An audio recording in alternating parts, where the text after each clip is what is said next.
ในចិត្តខ្លួនខ្ញុំគឺជារថយន្ត classic car ដ៏កម្រមួយរបស់ Porsche គឺ964 Cabriolet ជាប្រភេទបើកដំបូលបងប្អូនទាំងគ្នាបាទស្អាតមែនតើណាបងប្អូនឃើញស្អាតអត់ប្លង់ភ្លឺហ្មងប៉ុន្តែចូលមកដំបូងគឺស្អាប់ប្រឡាក់សិតតែដីមានស្នាមស្លោកឆ្កូតច្រើនតែឥឡូវនេះគឺយើងធ្វើការលាងសម្អាត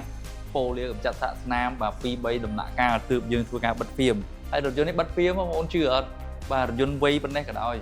ជាតួលេខអត់សំខាន់ទេសំខាន់គឺការថែទាំនិងការផ្ដល់ភាពភ្លឺរលោងក៏ដូចជាការពារទៅលើរថយន្តដ៏ប្រណិត classic មួយនេះហេតុអីមិនខ្ញុំនិយាយថាប្រណិត classic បាទរត់ទិញណាបងប្អូនអើយបាទហើយចំនួននោះរថយន្តនេះគឺរថយន្តប្រណិតហើយបាទជាប្រភេទបើកដំបូលទ្វារ2បាទរបស់ Porsche Carrera តែវីដេអូនេះខ្ញុំអត់សូវមានអីនិយាយសម្រាប់ខាងក្នុងដោយសារតែគាត់អត់ទាន់ reveal ហើយតែម្ចាស់រថយន្តគាត់ធ្លាប់ប្រាប់ខ្ញុំថាគាត់នឹងយកទៅធ្វើឡើងវិញឲ្យស្អាតហ្មងបាទអញ្ចឹងសម្រាប់បងប្អូនអរគ្នាមកមើលបាទ